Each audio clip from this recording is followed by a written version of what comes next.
কুষ্টিয়ার দৌলতপুর সীমান্তে পদ্মায় ভাঙনের পর ভারতের দখলে থাকা 200 একর জমি ফেরত পেতে যাচ্ছেন বাংলাদেশের জমির মালিকরা।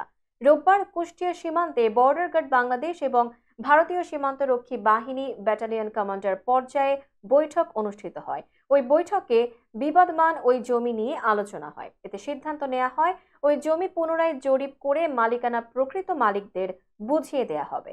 জানা যায়, রোববার দুপুরে বিএসএফ এর আহ্বানে ভারত বাংলাদেশ সীমান্তে দৌলতপুর উপজেলার মহিষকুণ্ডির জামালপুর বিওপির সীমান্ত পিলার 152/7 থেকে আনুমানিক 150 গজের অভ্যন্তরে দুই দেশের সীমান্তরক্ষী বাহিনীর মধ্যে সৌজন্য সাক্ষাৎ অনুষ্ঠিত হয়েছে।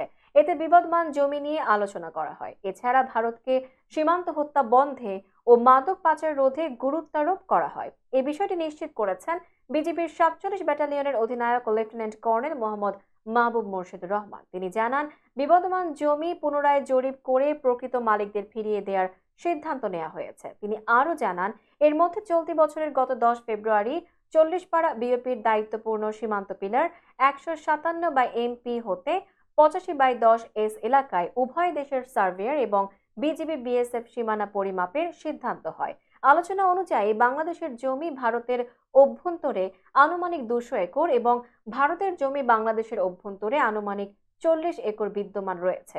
এই জমি আগামী অক্টোবরে সুবিধাজনক সময়ে উভয় দেশের সার্ভেয়ার এবং বিজিবি বিএসএফ এর উপস্থিতিতে জমির প্রকৃত মালিকদের বুঝিয়ে দেওয়া হবে। এতে উভয় দেশের ব্যাটালিয়ন কমান্ডারগণ একমত পোষণ করেছেন।